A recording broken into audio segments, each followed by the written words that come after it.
Another week, another wrestling podcast. I'm Credo. I'm JB. JB, man, you know, it's been one hectic week. We're talking the fallout from Fallout, ACW, man. It's been one hell of a weekend. We're going to have a guest on the show in a little bit. We got another wrestler joining us. AJZ is going to be joining us in a few minutes. We got to talk about this card. We got to talk about what happened. It was ACW's third show. And there's a lot of other stuff going on. TNA Slammiversary is happening. Sure. We got SummerSlam in less than a week.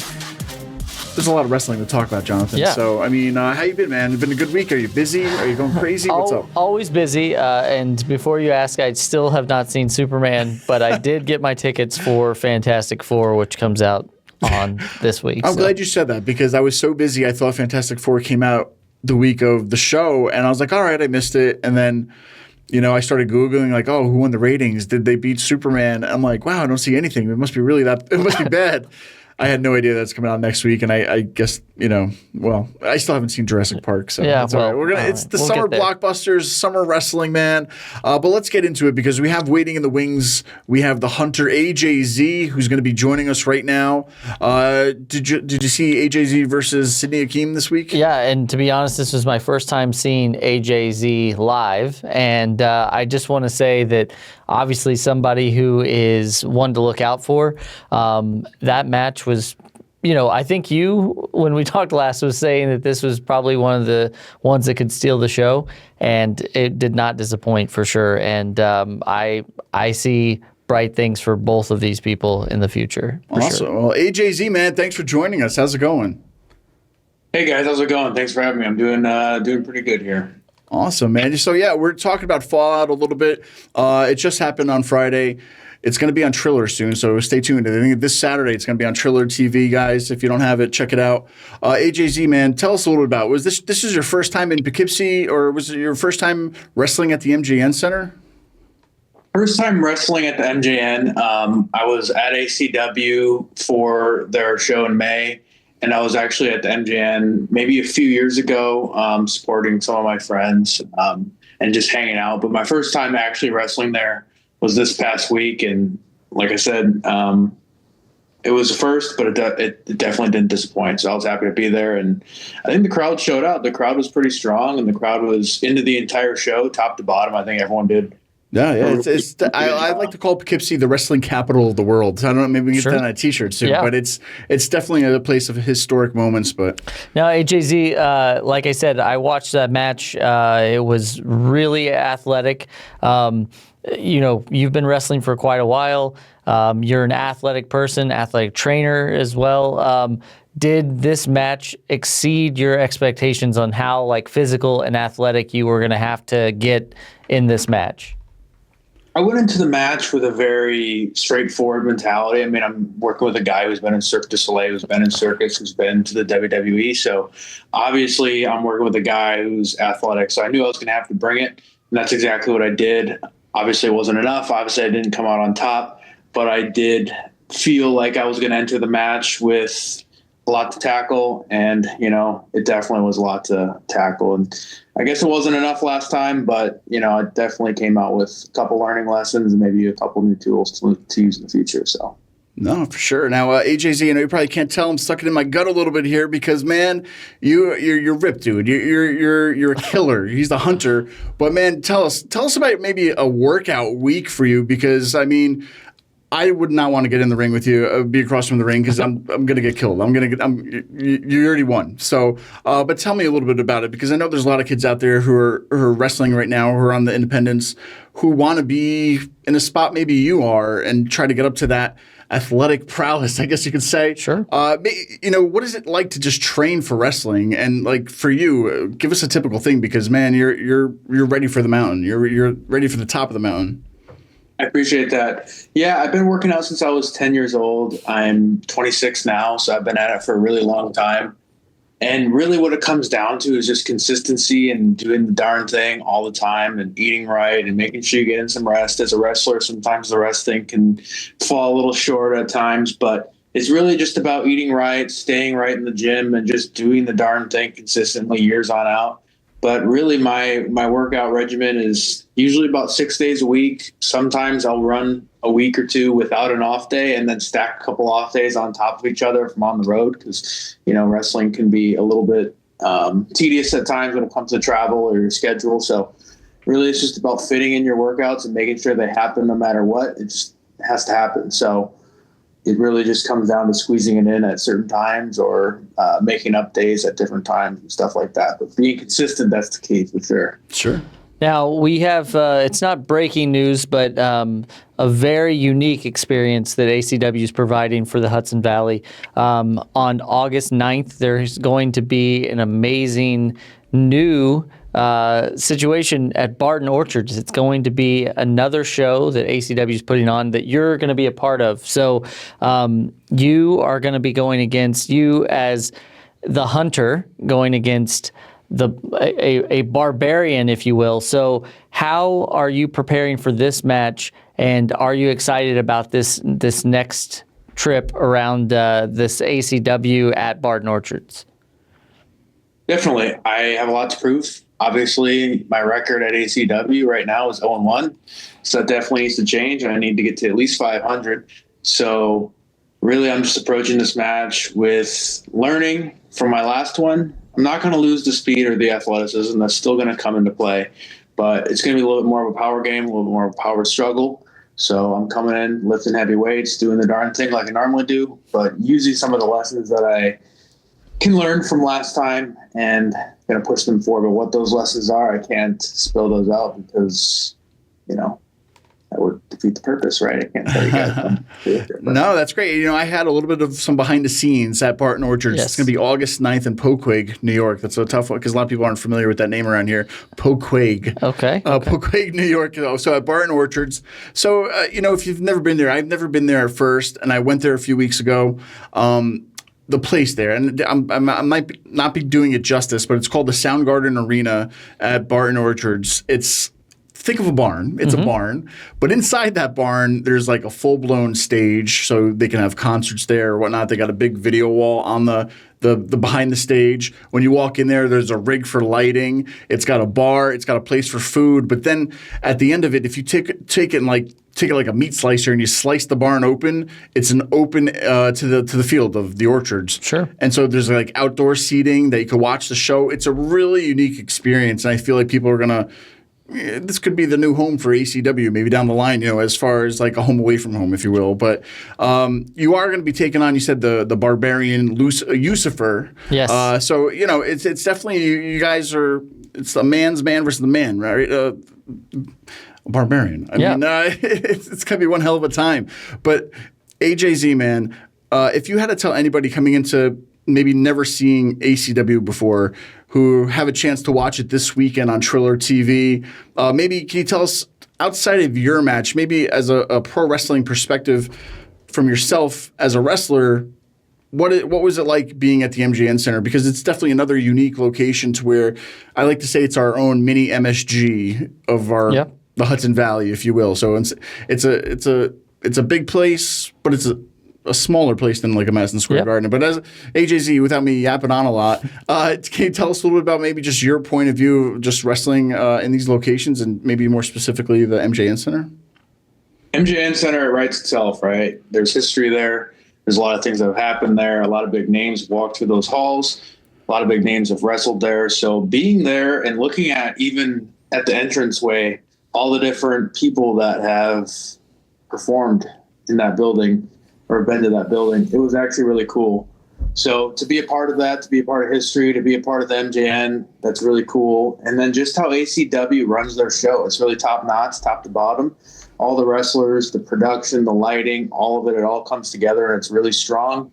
So it's a professional wrestling environment that has that independent feel to it, where you have that up close personal touch with the wrestler and the performance and the matches, but you can also get that main event, almost like a pseudo mini MSG feel, like you were talking about as well with the MJN Center. So it's that strong connection between independent wrestling, being up close and personal, but having that live TV production value that ACW can bring. I was thoroughly impressed. I knew what they could do before I went into it, but being a part of that was definitely very cool to see.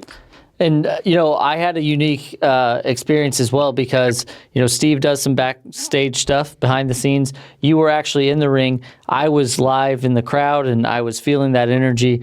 And I will say a lot of people had a lot of things to say about your attire, your shorts. And so, do you have anything to say to anybody, maybe, I don't want to say the haters, but people out there that maybe haven't got to see you, or maybe that was their first time of seeing you? What can they expect from AJZ going forward? They can expect the shorts to stay, whether they like it or not, because I can pull it off and they can't, right? So that's part of it. They're going to have to keep dealing with the shorts. And as my record gets better, they're going to have to endure more of me. So expect a win out of me on the 9th, expect the shorts, and expect to keep seeing AJZ kick some ass. So that's how that's going to go. Perfect. That's AJZ, awesome. man, people listening now, how can they follow you on socials? Can you give us some places where they can catch up with you? Yeah, for sure. I'm on all of it: Instagram, Twitter, TikTok, YouTube. You can just type in AJZ IGGY 1818. That's AJ Ziggy 1818 on all your platforms. I should pop up. Give me a follow. Give me a subscribe.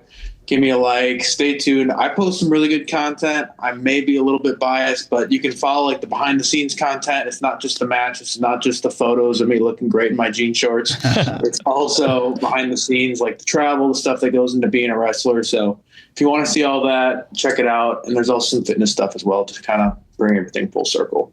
Nice. Awesome. But I just wanted to bring this up. You mentioned it about your Instagram and stuff. It looks like you moved out here to the East Coast. Is that correct? Yeah. I just moved out to the East Coast in early May. That's exactly when. I think it was like May 3rd or something. I got in my car and came out here. So with that being said, I'm not for sure where you came from, but how is the East Coast treating you? And B, what's something about the East Coast that you've found, like obviously it's not bagels because you probably have not had one of those, but like what's one of the things about the East Coast that now you really enjoy that you didn't have before? I think it's the ability to be a lot of places with not having to go all too far. So I grew up in the Midwest. I grew up in Wisconsin, but I was living in Louisville for a little while, and it's not bad, but I just feel like now since I'm out here, there's a lot more opportunity. You can travel, you can get to Poughkeepsie, you can travel and get to New York City. You can do all these things within a few hours. So it's really not all too far of a drive, and there's a lot more opportunity and a lot more things to see and do and get in touch with. So that's the reason I moved out here. And so far, honestly, it's been really good, and I'm really happy that I did it. Awesome. Well, AJZ, we barely scraped the surface, I like to say. We'd love to have you back. Maybe come in studio one day, too. We'd love to have you down here at Beacon Podcasting. But thank you so much for joining us, man. We appreciate it. And I think there's nothing but a bright future for AJZ down the line. Absolutely. And we will see you August 9th at what was the name? It's at Barton Orchards, the Soundgarden Arena. But the town name. Oh, Poquag. Poquag. I'm going to just keep asking you about it. So this is ACW.com. Tickets starting at $15. Family friendly. We can't wait to see you, and good luck. And we'll see you on August 9th. Perfect. Yeah. Thank you guys for having me, and we're going to keep rocking and rolling in those jean shorts and keep kicking ass. So see the Hunter, see AJZ August 9th. Thank you guys. Hell yeah. Thanks, man. You. Appreciate it. Thank you. All right, Jonathan, what do you know? This is the live show, and you never know who's going to stop by. Yeah. Today we have AJZ, so great, man. No, once again, Uprising, guys. We're just coming off of Fallout. We're going to talk about it in a minute. But there's more shows being announced. Yes. I think we got to get the elephant in the room here. Let's get it just dropped before we started the live show, so we have to talk about it first. Then we'll dive into some of the Fallout. So ACW, man, kicking it. We're kicking. It's in high gear right now. So not only did you just get Fallout on Friday, you're getting Uprising at Barton Orchards in 3 weeks, 2 weeks, maybe 3 weeks. But then Mischief Night. I love the name. Mischief Night is coming on October 18th back at the MJN Center. Yep. but they just announced the match, and you guys are going to have to watch to see how we got here, but we can give it away because it's on social media right now. It's going to be none other than the ACW Heavyweight Champion, Richard Holiday, versus Matt Cardona, versus Matt Riddle, versus Nick Nemeth. A fatal four-way match for the ACW Heavyweight Championship.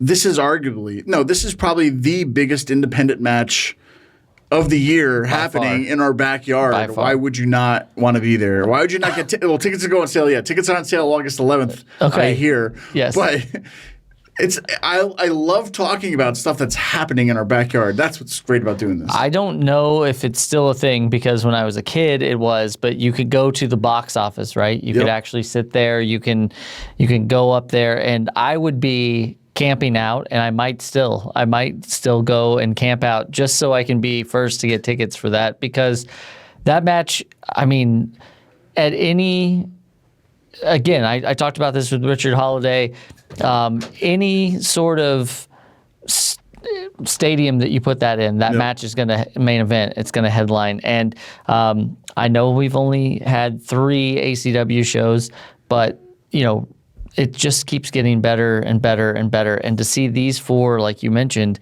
I can't imagine a much bigger match that could be put on the independent scene. Yeah.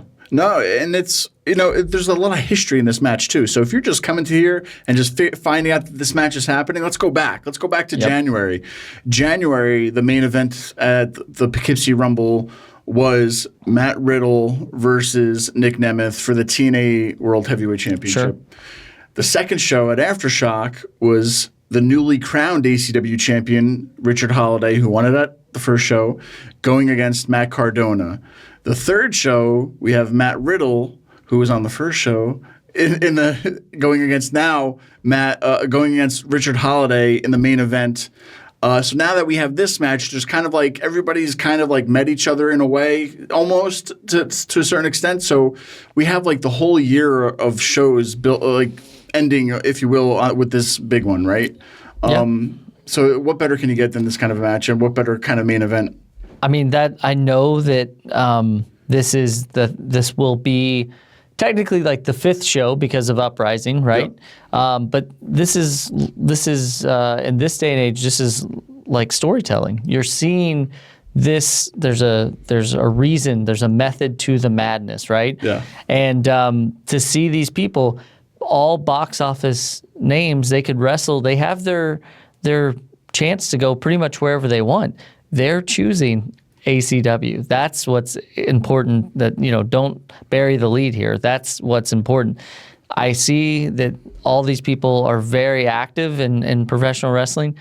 They get to decide at this point where they want to go, and they are absolutely time and time again choosing ACW. So this match, and I don't want to be spoiled, but I'm sure that this is just the tip of the iceberg of what's going to happen. I believe there was even another announcement. That's right. So also at Fallout, they announced Vampiro, who's going to be coming to ACW and in action, live Vampiro. So another WCW Lucha Libre legend coming into ACW on Mischief Night. So a Halloween theme. We got a Halloween themed wrestler, but then you got this awesome fatal 4-way match for another Halloween show. So I love it. And my question, or not necessarily a question, but like for a lot of you, maybe like us, big fans of wrestling, go to these autograph signings, all that stuff. Vampiro is a rare name, So it's like, kids catching Pokemon these days, and this is your chance to get the Vampiro. Yes. This is the one night only in Poughkeepsie kind of a thing. So. Yeah, and I believe first time. I think first time in Poughkeepsie. Yeah, I mean, I know we're big on that. We like the first, but I mean, right there, just those 5 names. Yeah, like. How are you gonna? Who cares where it's coming? I'm buying for this. Like I don't know. The others are treats, right? It's trick or treat. These are, so we got the tricks first, the treats later. I don't know, but no, I'm excited that there's a Halloween show. Yeah. And not only is it a Halloween show, I hear they want everybody encouraged to wear costumes. So bring your costume. What are you gonna dress up as? I was gonna dress up like you, actually. I'll probably be dressed up as me too, but I don't know. But kids wear costumes. We should wear a costume. We'll have to think of something funny or something wrestling inspired. Yes. Definitely wrestling inspired, right? But either way. There's a lot happening with ACW this year. So let's go back to what happened on Friday, because not only was there's a lot of wrestling happening, and this is the best thing to talk about right now since it was just local and it was live. And so coming off AJZ, Sydney Akeem, we talked to him about that match. What are your thoughts, though, on seeing Sydney Akeem live, too? I mean, I can't, again, just, you see clips or you've seen him on WWE TV or whatever, but it's a human highlight reel. It really is. There was no move that was like, it was like no wasted movement, no, everything had its purpose, right? And then he does this like double flip into like an RKO, and my brain couldn't process it. I know, like, how do you do that in your head? I was like, but I was just watching it and he was doing it, and I was just like, my wife was with me. She got to go to the show too, so we were both there marking out as you will, and I was just like, did that just happen? But yeah, that match again, as you mentioned, pretty much anywhere could have stole the show. So I was happy that I got to see it live. But hopefully, again, it's definitely not the end of AJZ and ACW. But hopefully, we get Sydney Akeem back as well. No, 100%. And let's go to some of the haters, because there's a lot of haters that used to say, like, even Cornette hated like the flippy dippy stuff, right? Yeah. This isn't that. Like, that's, this is like a whole other level, because not only was he a wrestler, he's a Circus Soleil performer. So you're taking that skill and adding wrestling to it. And then like the stuff like he was doing in the ring, nobody else is doing that. No. Nobody else is doing what he's doing. And I feel like, he's with ACW right now, but I mean, man, any of the big names could take him up and reuse him again. And, maybe was that like a Vince thing? They didn't know how to use him. Now that you have another management under, I don't know. But at the end of the day, Sydney Akeem is definitely one to keep an eye on for, because he's doing stuff nobody else is doing, and that's what made the match fun, especially for anybody who doesn't know him, who knew him, the kids, everybody. It was a crazy match. And I'll say that too, again, like kind of fly on the wall, like every show means something different to me, right? Like whenever I was younger, I was totally into just the entertainment side of wrestling. And as I got older, other things became important to me, in like the storytelling or whatever. But now I just sit back and I get to watch, because I've seen so much wrestling. I get to see people also enjoy it. I get to see people watch things for the first time. I get to see whatever. But ACW, top to bottom, no one really, I didn't see anybody leaving there unhappy, right? Like the cost of tickets is good. The food was, reasonably priced. They had the new belts, which was fantastic. I saw that.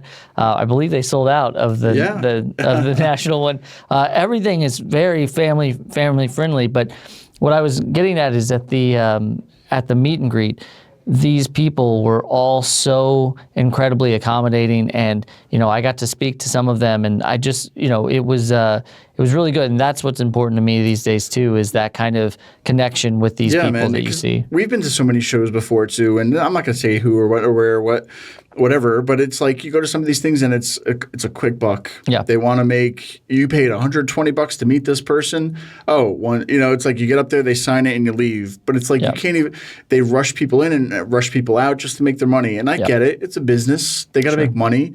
But at the same time, people are spending a lot of money to meet certain people. Here, all the prices are great. You get to talk to the people. And it's a different kind of wrestling business now with these guys. So, I mean, I'm happy to be a part of their journey and help them out where I can. But at the same time, this is what wrestling should be on the independents. And you know what? It's a lot better than most things you see on TV. So don't want to say anything else about that. But, it is. It is. But no, at the end of the day, it was very personable with all these guys and guests and girls to have on the show. And speaking of girls, man, Tina San Antonio versus Lena Cross. Wow. I don't know anything about Lena. I looked her up when we heard she was going to be on the show. I did not know how tall she was. Yeah. And so when she stood up with Tina, man, you're a credible athlete too, credible women's wrestler. But man, that height difference was something. And both of these are going to be stars any day now. Yeah. But Lena, man, she's a whole other beast. I think we're going to see probably her go somewhere really fast. I think, I hope she stays with ACW for as much as she can. But both of these girls, man, what a match. I think incredible wrestlers, but man, Lena, I'm afraid she's going to be beat up. Yeah, she was, that whole match was done for, it's a good show of what women's wrestling can be. It was very competitive competitive. It wasn't one-sided at all. As you mentioned, both of them are stars, and I'm looking forward to. Tina San Antonio feels like, got some momentum coming into ACW, gonna be around for a little bit. I think definitely setting her sights at that women's championship. Yep.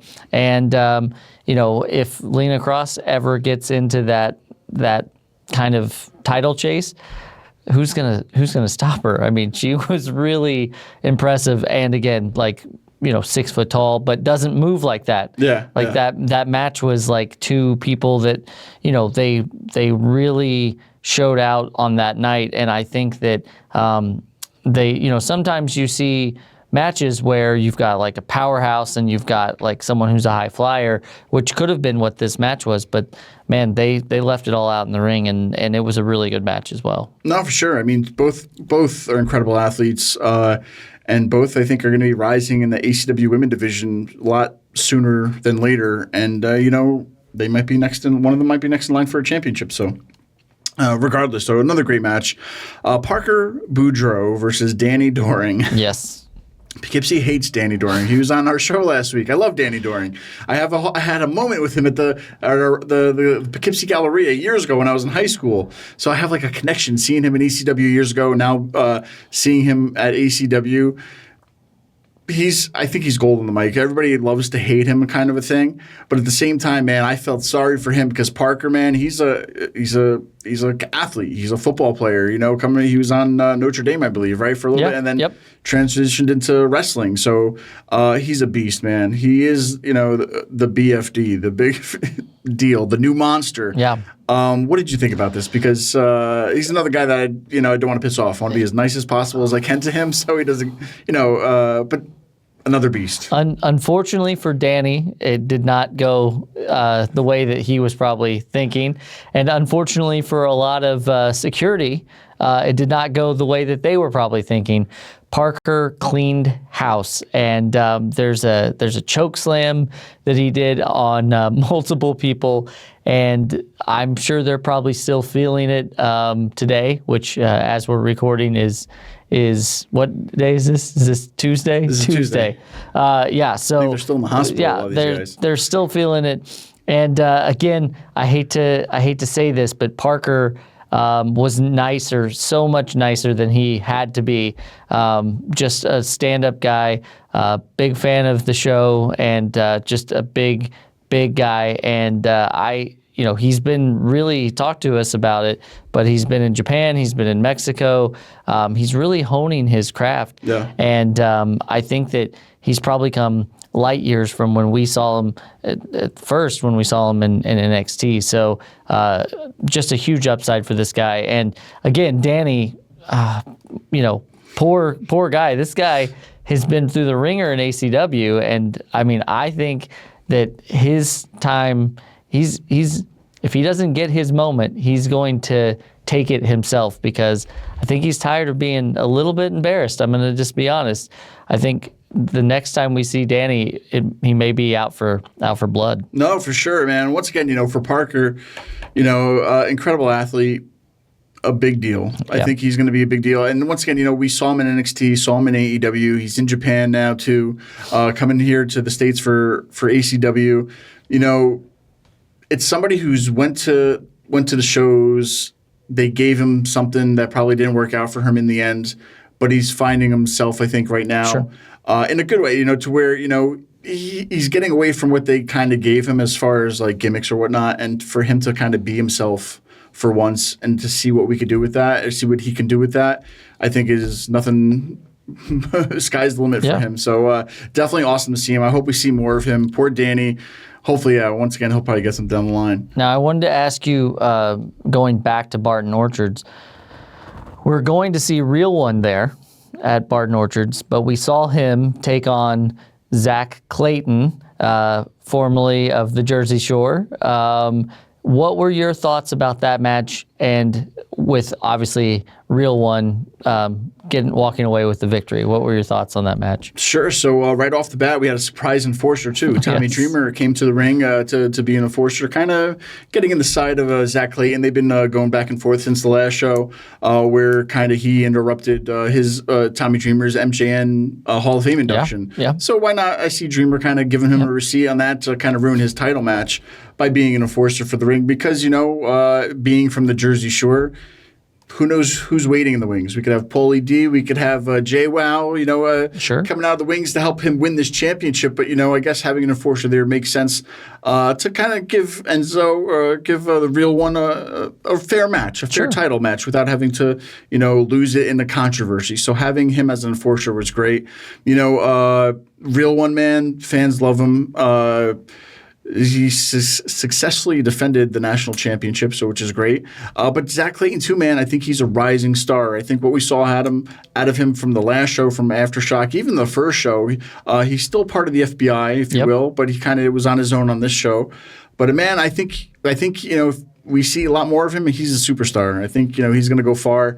And this match is great, man. These guys put on a great match, but I think I'm trying to think. I have to take myself out of it to kind of from being from the back watching it compared to being a fan and watching it. And I still look at these guys as two of the top guys in this industry today on the independent level. And, hey, you never know where they might show up, because even look at TNA Slammiversary. Enzo, or Real One, kind of went in there too with another company. And then, I think Clayton was behind the scenes. So a lot of things happening for all these guys.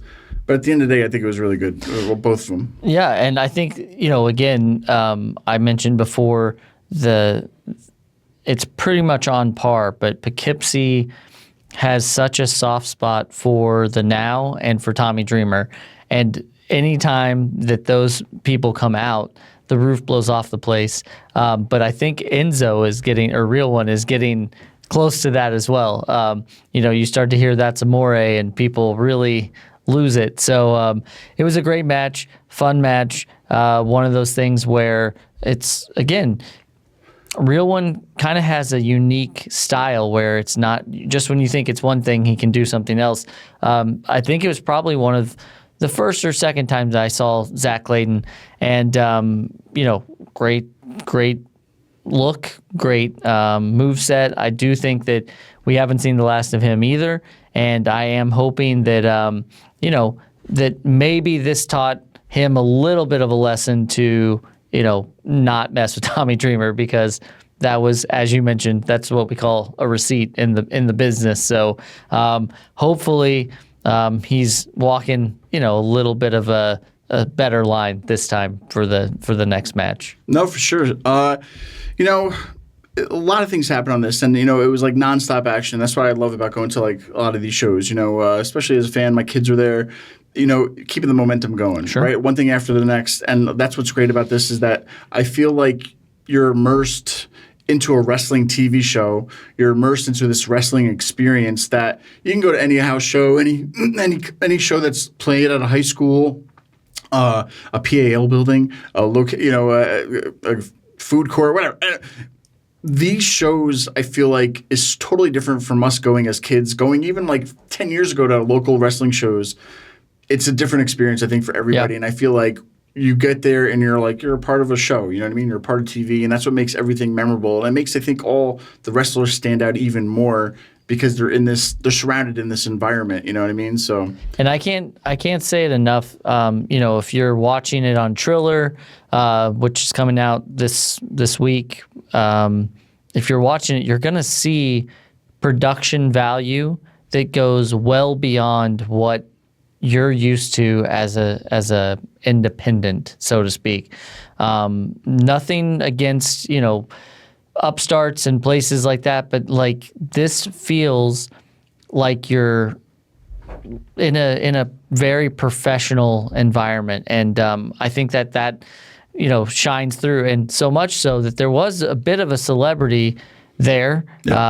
His name's Mosh, and he designed shoes for a lot of the wrestlers. You see his work. You can follow him on Instagram and all that stuff.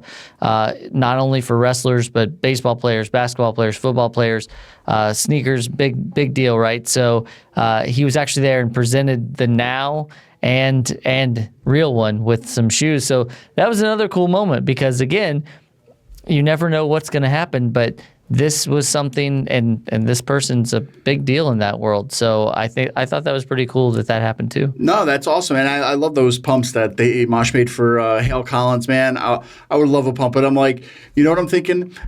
I was never much into shoes. Sure. I mean, I wear like the same kind of style for the last 20 years, but I'm not like as big into buying custom shoes until they came out with the Back to the Future shoes. I don't have them, but I would love Back to the Future shoes. Sure. I don't know why. It's just one of those things when I was a kid, I saw it, I had to have it. Either that or wrestling boots. I think growing up, I think one of those things would be great. But man, those shoes were, an old school pump, man. I just want to like, get down, pump them up, and get ready for the action. But no, those are really cool. Shout out to him for showing up for that. Hale Collins, man, you got one of a kind there, and Real one, man. I'm jealous. Yeah, some pretty cool, awesome shoes. Maybe one day, Mosh, you can get another wrestling shoe. You heard it. I'm saying there's a lot of people that might listen and watch our own shoe. I don't know, yellow and black or black and blue or something. We'll have to get some cool shoes. Anyway, very cool celebrity sighting there too. But let's talk about some other things that happened. I think one of the biggest things is we had Carlito, former WWE, former Judgment Day, a WWE legend in his own right. He made his ACW debut in Carlito's Cabana. Sure. There was a little bit of a mix-up of a song that happened. We don't have to talk about it, but it was hilarious that it happened. Sure. And I don't want to throw anybody under the bus, Steve, but me. But anyway, it was great to see him. But should we give it away? It's a spoiler. I guess if they're watching this, they went to the show. Sure. So we had Brian Myers show up from TNA, who also had a huge weekend with TNA. So not only did Brian Myers show up to the Carlito's Cabana Open Challenge, but we had Leo Sparrow bringing his spinach and all to get involved in this. So it ended up being a three-way match. What did you think about this? Because we had Apple versus Spinach versus Brian Myers. I mean, this is, I don't know. I think that it was a miscarriage of justice for poor Leo Sparrow. I think that, all he was wanting to do was try to tell people to eat healthy, and he ended up not getting. It didn't end up the way he probably thought it was going to, but it did make for amazing visuals. If you watch the match, I don't want to spoil everything. Triller TV this weekend. Yes. Sign up, guys. It was. There's a moment, and you'll see it, and you'll know what I'm talking about. But it was very well done. I think that that's got to be a Hall of Fame moment for Leo Sparrow. He's in the ring with two people that, in Carlito and Brian Myers, like that, I would retire if I was ever in the ring with those two people. So I'm saying it was an amazing match, and I do think that this isn't the end of what we're going to see with Leo Sparrow. And as I mentioned earlier when we were talking to AJZ, there was a bit of a crowd chant going on. They were calling Leo, poor Leo, soy boy. Soy boy. That was I didn't hear that before. That was a big chant that we were hearing. So sorry, Leo. But yeah, that was a very fun match. And, again, it speaks to you just never really know what's going to happen at an ACW show. And you said it, fresh off of, TNA and everything else that was going on, Brian Myers. It was also I think his first match since WWE. So this was I think he had a match maybe in Puerto Rico or something. Sure. But I think this was up here, Northeast or whatever, if you want to locate it centrally. But it was his first match back, and he even made a joke about it, how he hasn't wrestled in 26 years or something. But, at WWE, they never even had him wrestle as much, but they just had him in part of the Judgment Day. So it's still cool to see somebody coming off TV onto your local show. You can't beat that, especially as a wrestling fan in the area. Moving on right along to the women. Back to the women. We had Indy Hartwell, the ACW Women's Champion, versus Vicious Vicky Venuto for the ACW Women's Championship. What did you think about this? And What'd you think from the outside? I mean, or from the inside watching it? Sure. I mean, again, who's gonna stop Indy? Like, it was a very good match again, and I don't want to take anything away from Vicious Vicky because she is exactly what her name is. She's vicious, and that match for me, again, I don't know if this is the last time that the two of them are gonna lock up in ACW, and I think personally that ACW, Indy Hartwell, she's the one to beat. So I don't think it's just ACW talent that are looking at that. I think it's all around the world that are looking at Indy to see if they can try to take that belt off of her. And I don't know, we've got a ACW event in October. I don't know who's going to be the next to step up and challenge, but that's the question. Who's going to take that off of her? No, sure. And, for Vicious Vicky, too, we saw her at the Poughkeepsie Rumble. She inserted herself into the women's match there. At the last show during the six-pack challenge, she ended up being the final two with Indy Hartwell. So she just almost squeaked out a win. This one, she wasn't. It wasn't her time, I guess. She didn't get the win, obviously, but she has a chance to prove herself also at Barton Orchards on August 9th. She's going to be also wrestling at the Barton show, so make sure you guys check that out. But I think it was a great women's match. Sure. It elevated Vicky, it elevated Indy, and from Indy outside of ACW, also on TNA this weekend, Slammiversary, still working the other independent scenes. So she's showing that she could still go even without the WWE machine behind her. She's still a top name out there. She still has a lot to prove, I think, but she's still, towing that line, if you will. So she will be the one to beat this year.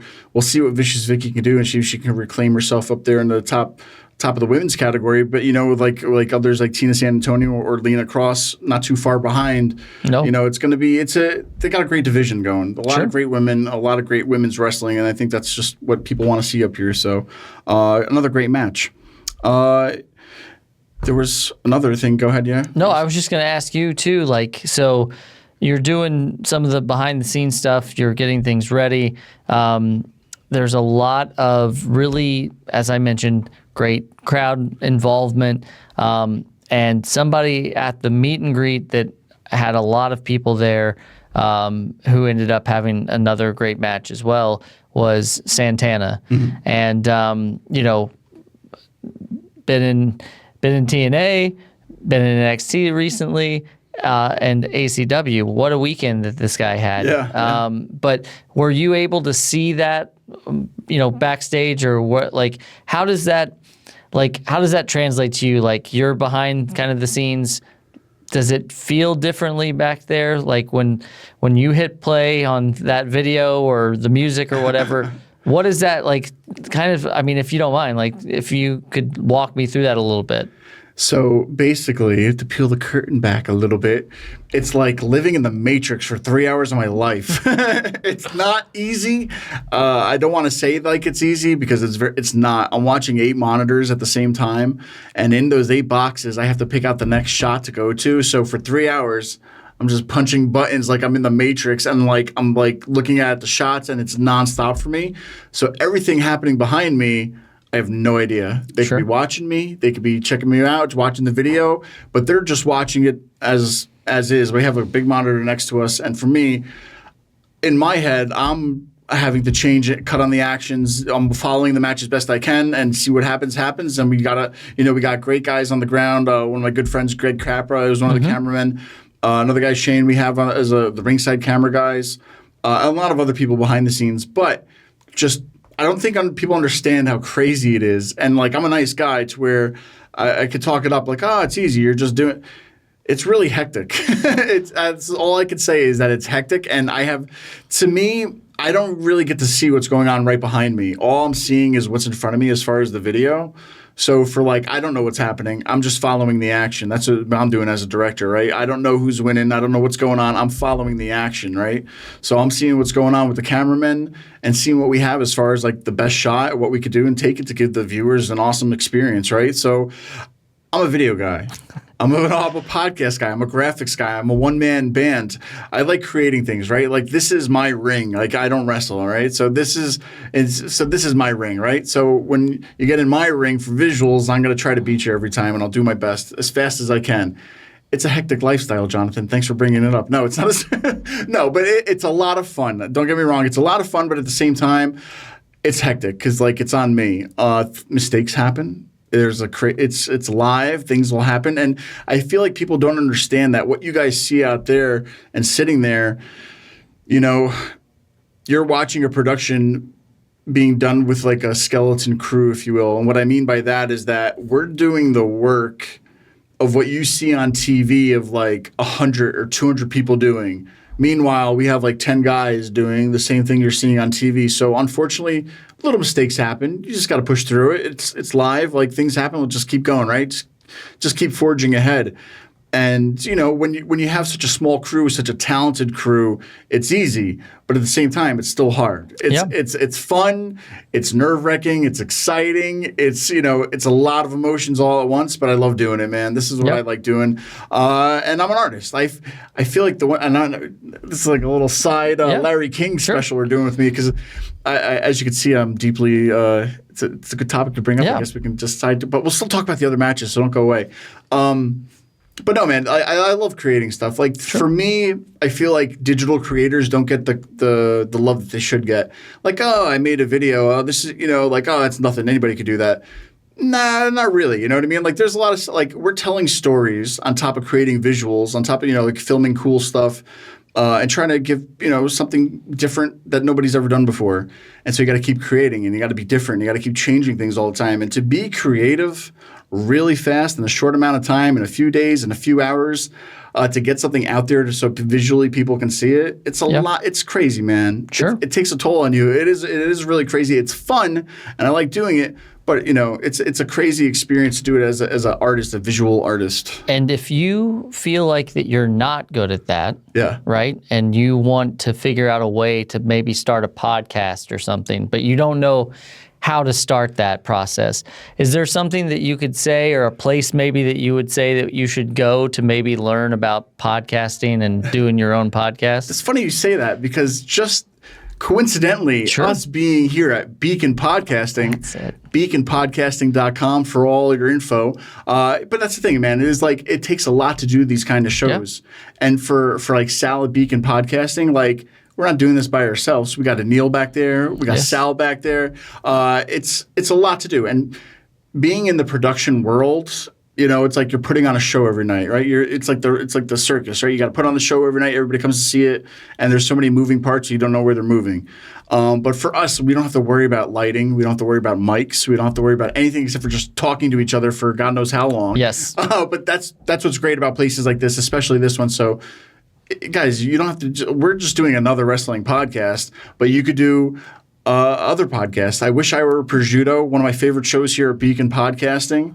Anything, talking about Italian food. Sure. You could talk about books. You could talk about movies. You could have anything you want to talk about. Sneakers. We can get Mosh down here. We can have our own sneaker podcast, another sneaker podcast, trademarked. Yep. But guys, I mean, this is what's great about 2025 and being a digital creator. So for like us doing stuff at the show, kind of putting on a visual experience for people, you can have this audio experience here too. And that's what's great about all these worlds mixing from podcasting to media to video. We're kind of like this is all going around the wrestling world, and I feel like it's Captain Planet with our powers combined. Sure. All right. Yeah, man. So, not breaking news, but I just wanted to say Ozzy Osbourne passed away. Man. I know. WWE Hall of Famer Ozzy Osbourne, by the way. Yeah. Yeah, man. It's sad. I got to use this song now for a show or something. It's I listened to a lot of Ozzy. A few favorites. Some of the things. Some of it I didn't like. Some of it I did. But sad day for the Oz. It is. I mean, for those of you wrestling fans out there, you saw that he'd done some things with WWE, maybe debatable whether or not he was a WWE Hall of Famer, but you know how they do that now. Pretty much anybody who's ever mentioned WWE gets in. So WrestleMania 2, he was a big part of a match. with the British Bulldogs. Yep. And then, when they were doing that whole guest host thing, I remember that he did a few things there. But obviously, we're sad that he left us, but did give us some memorable moments. So, I would be remiss if we didn't mention that part of the extended wrestling family. So yeah, man, R.I.P. I went to a few Ozfests too back in the day. I believe Sal from Beacon Podcasting went with me. We went to an Ozfest when I was in school in Philly in like circa 2022, 2021, 2003. Okay. 2002. It definitely looks like you went to an Ozfest. Oh, man, I don't know what year it is anymore. I was like, wait a minute, 20s? No, it was singles. It was single digits. But that was a long time ago, man. That was crazy. But no, it was good. I mean, man, he did a lot of crazy stuff. So, I'm glad that the fans got to see him one last time, too. He got to do one last concert. I only saw bits and clips of it. Now I got to go back and watch it. Now I got to go see what he did the whole thing. So it's like the whole thing with the Warrior. Like, it's almost like they knew. I know. Like they came out, they did the thing, and then Sad to say, but we touched a little bit on Mike Santana before. Yeah. What a busy weekend for that guy. Friday at Fallout ACW, Sunday at TNA Slammiversary for the TNA Championship. Sure. I think I feel like this guy has elevated his card since leaving AEW. He's definitely found a better name for himself. I love the entrance through the crowd. The fans loved it there too. What do you think about the entrance through the crowd for him? It reminds you of Sandman, but I think he's definitely taken it over a lot better than what Sandman was doing. I mean, listen, the crowd embraced him. It was great to see. It's one of those small things, right? Like everybody's coming down the ramp, and then the music's playing, and then this person comes down, and like it adds to it, and I think that it adds to that live event experience. This is acw.com to get your tickets for any upcoming shows, and so you can be a part of that as well. But I also wanted to mention just real quick, we talk all about different kinds of wrestling and all that stuff. I want to talk to you because there's a lot of chatter out there speaking of TNA and kind of how they were represented on this pay-per-view this weekend, or PLE or whatever you want to call it. WWE, NXT kind of walked away with a lot of the championships. Yeah. So, Trick Williams retained, and JC Jane beat Masha Slamovich. Just as a professional wrestling fan, I mean, you could talk business strategy and all that all day long, but as a professional wrestling fan, were you in favor of how that panned out? As an outsider looking in for this show, I mean, to me, I feel like TNA needed a little momentum boost, and I feel like Mike Santana was that momentum boost for them. Being in his hometown, or at least New York, whether it's Long Island or wherever, it was basically close to his hometown, right? But I feel like with that crowd, they were for him. I think that should have been the time to kind of put it on somebody different. Get it away from the NXT thing. I don't think Trick needs it anymore. I don't know if they even know what they want to do with him anymore. But then even also Masha losing, and now NXT has 2 TNA titles. To me, just looking back at this collaboration, if you will, with TNA and NXT and WWE, if you will, with Jordan going into the Rumble, and like they had a little bit of small like partnerships throughout the past few years. I feel like maybe it's just been a year or two, but I feel like WWE has gotten a lot on the top, or how can I put this? They went over more than they got. And granted, okay, I understand it, but that should have been the time where they would start to give back a little bit. I feel like if Masha losing, then Trick should have lost, so that another championship could go over to NXT while a TNA championship goes back to TNA. So I thought that would have been probably the best scenario. Just as an outsider looking in, I know they want to continue it to another pay-per-view, and that's what's different a lot with outside of WWE. You have TNA, who probably doesn't do as many shows as WWE does, so they kind of have to get to their next show, if you will. So I understand that point of view, but at the same time, I feel like that would have been your spot for Mike Santana to do it. And now, to me, I feel like the air is kind of fizzled out a little bit out of the room to where that's where people wanted him to win. He didn't win. And so then you get a lot of the fans that kind of like, this sucks. I don't want to watch this anymore. But I get it. They got to get to the next one and so on and so forth. But this is their biggest pay-per-view of the year, and that's where it should have changed, I thought. I think a record-breaking crowd for them. It was something 7 something or whatever.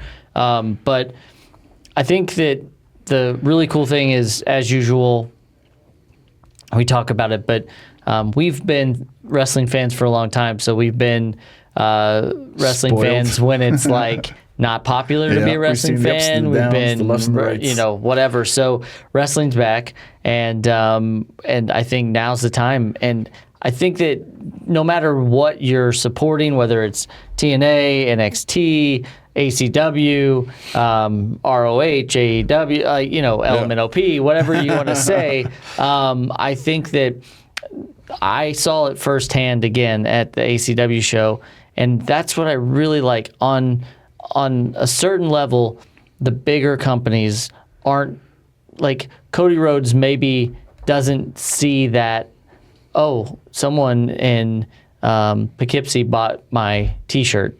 Like, he doesn't feel that. But you go to these independent shows, you talk to these people, like you're giving them your hard-earned money, and they see that you're behind them. They see and that's got to feel like really cool. Like, I've never been on that end of it. I mean, we've done this podcast for a while, and we actually did have somebody come up to me at the event just to say, like, hey, great job. And I felt something there. It's like, wow, what you're doing. You gave Jonathan a tingle. Yes. Thank you out there. Thank you. You gave him a tingle. Thank you for the one person in my life that's ever all right, John, I paid you enough, so anyway, I paid him to do it. I think that's really cool, and I think that's why I'm really excited about the future of ACW, because it's I don't want to say a startup because it's already beyond that, but I'm just saying, like, everything that you do for these shows supports a big crew. I mean, all these wrestlers, the people backstage, the people at the MJN Center, the people at Barton Orchards, wherever it may be. So I was waxing poetic there for a second, but I just wanted to say I really do like that kind of team mentality, and that's something that you're getting at these, whether it be maybe even TNA, like you're getting at these smaller shows. So it's a great group of people. They're all there to make everybody happy. We're all there to have fun, and it's nice to work with a bunch of people that aren't trying to dick you over for money, or trying to get one up over you, or trying to be we just want to have just having fun. That's it. At the end of the day, it's just having fun, man. Like, we know how people want to be treated. Sure, we want to do that the same. We want to know how to make things look cool. We could do that too. So I think it's a great experience because, like I said, us as kids, we didn't get to see this stuff. It was just a curtain and a song, and that was it. Yep. Here, you're sitting in front of this monitor with video. You're immersed. You feel like you're at the big two or whatever, right? And you're just being able to go bring the family and not spend an arm and a leg just to go see some cool pro wrestling. Awesome pro wrestling. Awesome championship wrestling. Now, I do want to say we had a match that you can tell me I was right anytime you want. I called it. We had the ACW championship match. Matt Riddle versus Richard Holiday. And it must be that all of that jiu-jitsu that Richard Holiday learned in his lesson paid off for him. A very hard-fought match. But, again, my pick, Richard Holiday, he won. He won. No, I'll tell you something about a little side note from this match, because Richard Holiday, man, I filmed a promo for him years ago at another company, and still a young guy. And, I've seen him grow to like a superstar now that he is. What's the magic of ACW is that everybody can have a wrestling character. They can have their gimmick. They can come in, as whatever. But when you portray, when the spotlight is on somebody and like you give them a time to shine and they shine, that right there is a superstar. That's what Richard Holiday is. Like I said, I saw him when he was young. Even he's made such a big change in a year's time. Sure. A year, even just a year, that a company like ACW, how they take these superstars, these wrestlers, these men and the women, and they let them shine. And once they start shining, you can start. It's crazy because a lot of companies can't do that. WWE can't do that unless they're putting them in their face 24/7. This is 3 shows, and Richard Holiday is a mega superstar in a way. You know what I mean? To where it's different. I don't know how to explain that. You know what I mean? To where, guys like Dante Casanova, who went against Mike Santana, another spotlight. The guy is a rock star. Yep. The kind of match that he had with Santana. Thousands of independent wrestlers were wishing they had that moment. Yep. He was able to have that moment, and he got a little bit time to shine there. Richard Holiday. I can go on and on about all these other superstars, if you will, but like to see him portrayed in ACW he's a made man. I feel like it just shows you. With a little bit of shine and a little bit of trust and like what you could do with a company, this is like the hallmark of what you could do when it comes to like spotlighting people's talents. I think too, like one of the things that often goes unseen is a lot of these people have been waiting for that moment. A lot of these people were a diamond, but maybe they were just encased in something else, and it's hard. Like there's only so much spotlight. There's only so many shows. There's only so many wrestlers. I mean, there's a lot of wrestlers out there now, but like to have ACW as have Richard Holiday as the flag bearer for that. I think they've got an incredible champion, and it just goes to show like. Look at those 3 names that he's going to be going against at, in October at Mischief Night. Like those 3 names, Riddle, Cardona, and Ziggler, Nemeth. I mean, those 3 people, they're on their own level.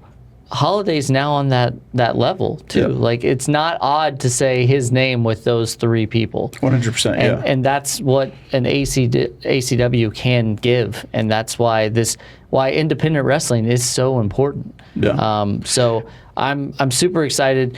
I like to see that again ground level. He's been doing it at a high level for a long time, but you're kind of at that ground level with him where you're starting to see all the dividends of a Richard Holiday. No, and I want to shed some light on something too, because this is what I do too. So like to promote a show, you got to have promos, right? So if you're going to be on the show, Jonathan, you're going to give your promo. Hey, I'm Jonathan, taking on so-and-so. You got to say who you're fighting, right? Give us who you're fighting, give us a promo and talk about it. What we've been doing with the promos is enhancing the story from the get-go. So once you get there, you see a highlight video of what's going to happen. Even if you've never been to the show, you kind of see who's going to be fighting each other, why they're fighting each other in a way, and kind of get into it, even if you haven't seen it. And my biggest advice for pro wrestlers, take it from this 43-year-old nobody who's not a wrestler, but if you make yourself, if you film a good promo in front of a camera, have somebody film it for you, make sure it's a clear backdrop. Video guys, video editors, video producers, they could do a lot with a little. And by it's an investment, because not only are you investing in yourself, you're investing in your character and whatnot. So like if you're just gonna go to a show and be like, I don't do promos, I'm better than that. Okay, well we got to sell tickets to a show, and we can't sell tickets if nobody that likes you knows that you're coming to the show, right? Yep. So it's like you're your own walking billboard. And if these wrestlers, if you guys take time, film a promo, work on it every day, talk in front of the mirror, talk in front of you got a phone, man. Film film yourself talking and improve on it. And what we're doing with that is like just like a regular TV show, because like when you watch Raw or SmackDown or TNA or AEW or whatever you're watching, you see promos from wrestlers in the ring. You see promos from wrestlers backstage. So on the independent level, you got to be your own cameraman. You got to be your own, producer, video guy. And that's your chance to put yourself over. That's your chance to show the world who you are. And for me, as an outsider, taking your promos and mixing them and melting them to shape the narrative of the story helps the show 100%. It helps it do wonders, and just helps everybody get to know who you are. You're on national TV. WWE Carlito at the show joked that I haven't had a match in like 27 years.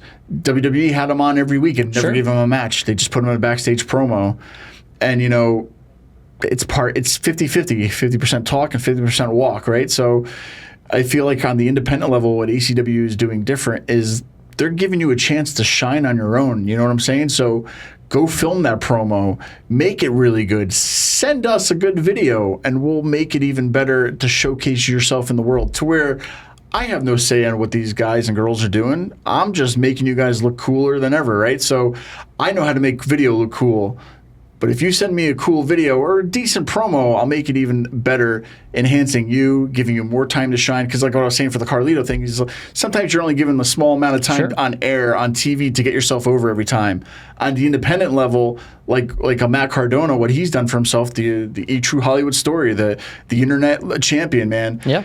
Making himself a star online through your cameras, through your phone, through your webcams or whatever, right? That's what they got to do. And that's what's making this show better than a lot of other people, because it's just like I get to see them and I get to connect with them and I get to hear from them and telling me why they are who they are. And, you know, it's just like that storytelling that nobody else really does. And I think that, again, we've all heard the story of like you want it to be yourself, but just like turned up to 11. And believe it or not, like, you know, seeing a Richard Holiday, you may not expect that he's going to shoot these hilarious promos and these vignettes, but like he went out, he did that for Matt Cardona, he did that for Matt Riddle. I can only imagine what's going to happen for the Fatal 4-Way. And so, to your point, I think that I've heard it from a lot of people in the business. Again, I'm not in the business, but you see all these people that say, like, invest in yourself. You know, make sure you're wearing good tights. Make sure that you are cutting those promos. Make sure that you are, you know, getting a haircut before the show or whatever. It's investing in yourself. And I think that it's sometimes that we all, as wrestling fans, we take that stuff for granted. So, again, I really enjoy that indie level because that's where you get to see all that happen right there in front of your eyes, is, you know, when it all comes together. So that's the beauty part about it. But let's just mention this last match about Fallout, because one hell of a show. Sent to Slaughter versus Crowbar and Kerr for the Tag Team Championships in an Extreme Rules match. Sure. You guys got to watch it to see it yourself. Triller TV this weekend. But all in all, we had an appearance by the Now. Yes. I think without putting them down in the match, you know, Sent to Slaughter retains. A hell of a match against Crowbar and Kerr. But there was going to be a big announcement from Vic Delicious and Hale Collins.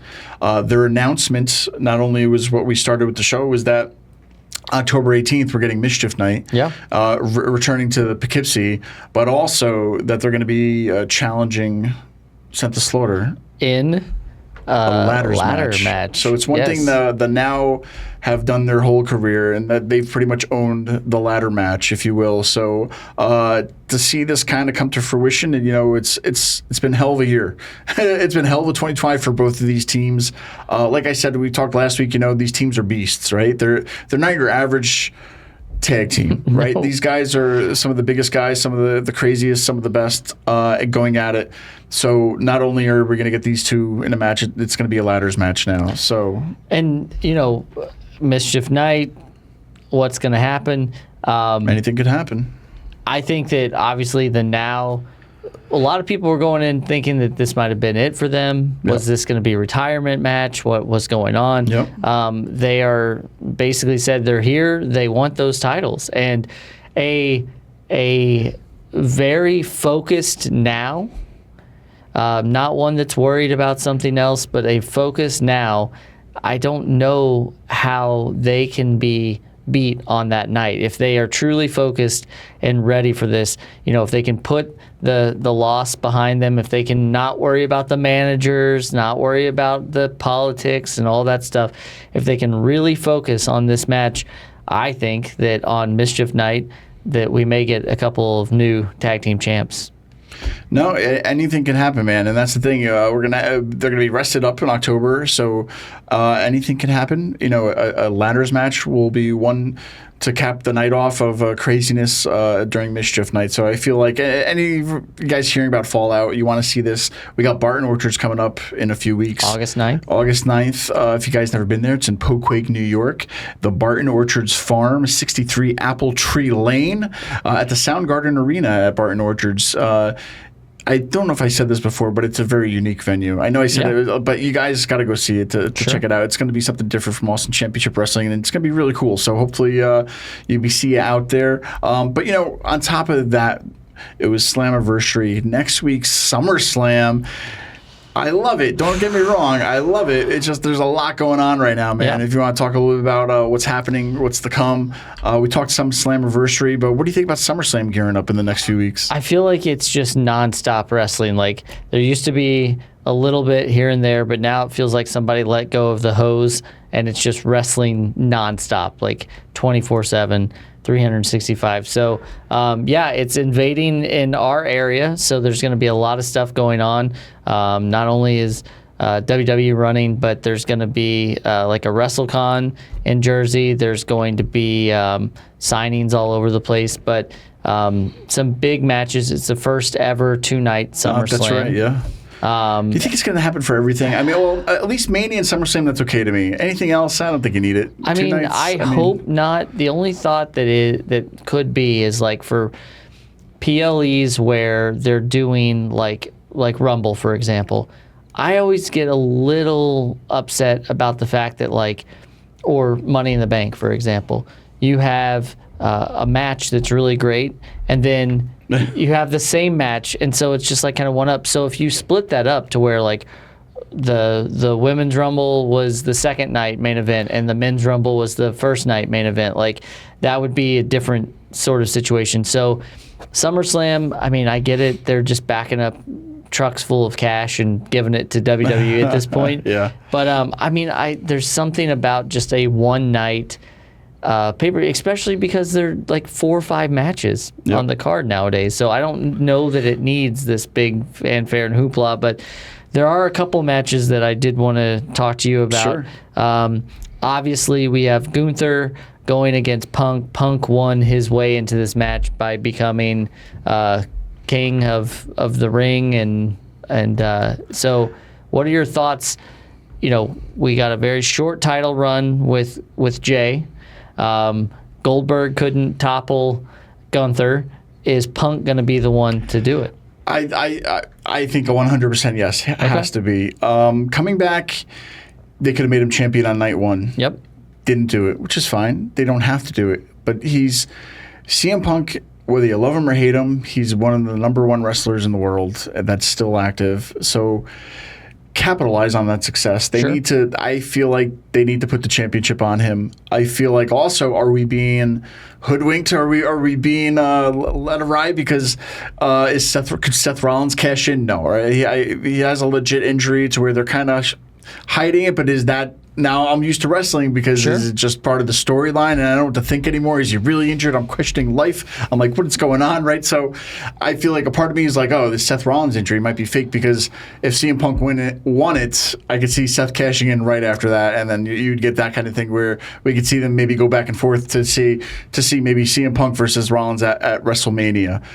But I think the injury is looking a lot more legit to where it makes more sense to put it on Punk. Sure. I feel like you've had Cena holding the world championship for a while, and I feel like giving it to somebody like Punk, who the fans are paying to see. Yeah. Obviously, he's at that stage of his career, and like I said, when he came in, they didn't give him a championship. He didn't really get anything. Got injured, came back, and still has kind of been working the storylines with everybody. But I feel like he's an anchor. He's the anchor of that universe, right? So like Iron Man's an anchor of their universe. But I feel like he has to win it. I feel like giving it to him makes sense. I don't see Gunther holding on to it again for a long reign. I don't think he needs that anymore. He could do something else outside of that. But I personally just want to see CM Punk win too at the end of the day. Okay. All right. Yeah. I mean, I agree. I think that Gunther is fine. He's not.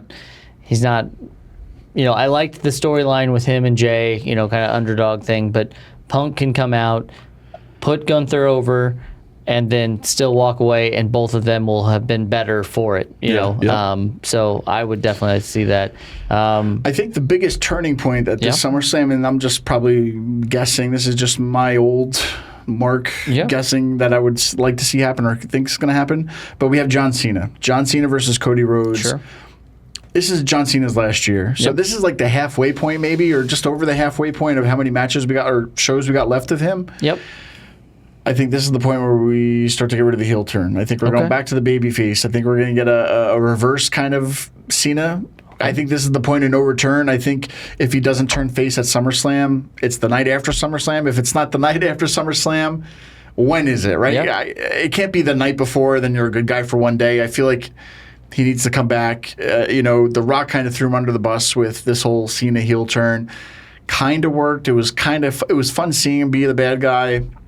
But at the end of the day, John Cena is the good guy, right? So I don't know. I think this is the point of no return for Cena.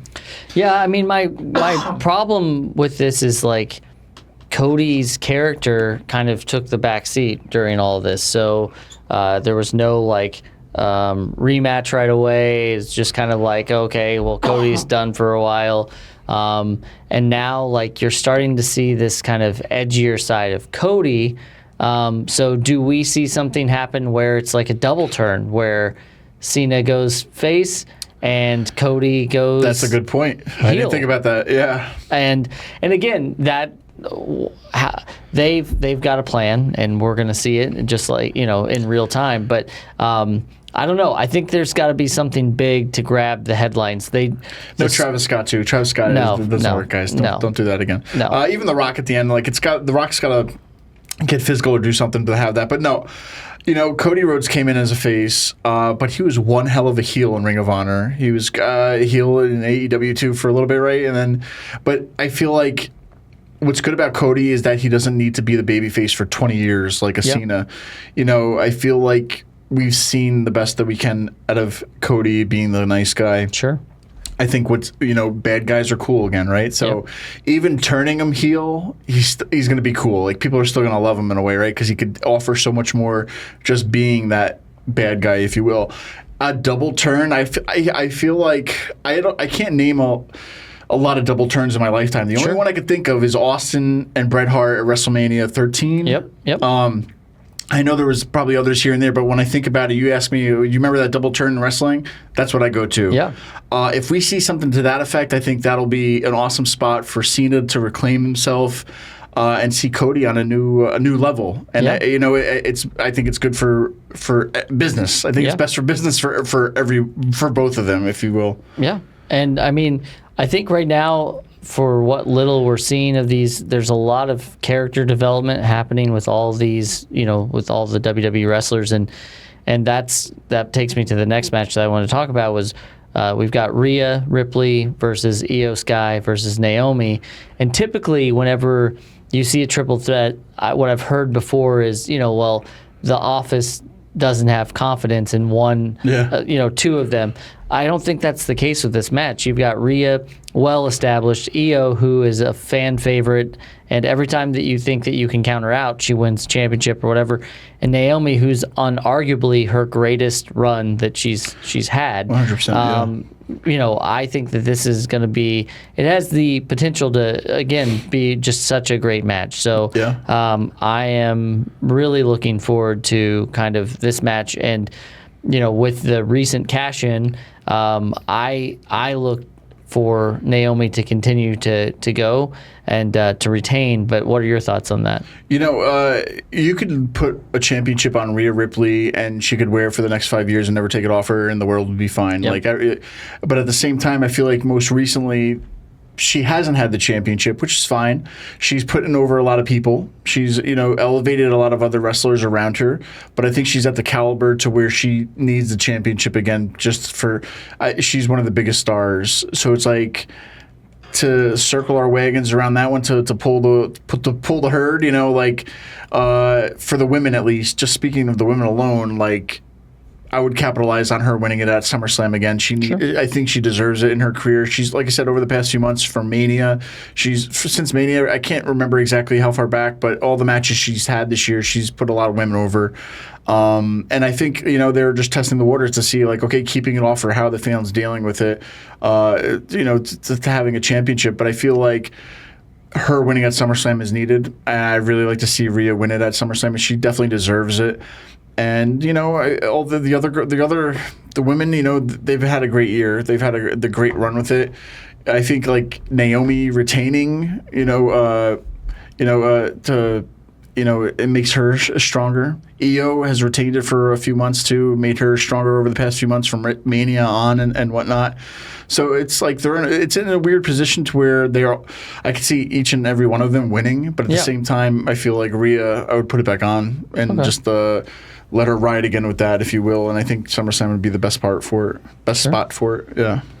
Well, there's a lot to go through there. Obviously, we're going to keep talking about it. We're going to keep talking about more wrestling. But it's just exciting because, we're coming off of Fallout. We're coming off of TNA Slammiversary. We're going to get ready for SummerSlam. And then after SummerSlam, we got Barton Orchards, ACW. This is ACW.com. Get your tickets. And again, you'll never know what's going to happen here at Another Wrestling Podcast. We've got a lot of great things planned coming up, so stick with us. Stay tuned. You never know who's going to be on live. Follow us on all of the socials and everything. BeaconPodcasting.com if you want to do a podcast just like us. Yes. What better way? We'll do it live each week and every week as far as we can do it each and every week. But we'll see what happens, man. Thanks for joining us. Yes. We'll do it live next week. Yeah. And then we'll see what happens, week. man. Yeah. See you next week. We'll talk more wrestling. All right, guys. Well, stay tuned. See you next week. Yeah. It's just a lot of next week. Yeah. I don't know. Next week.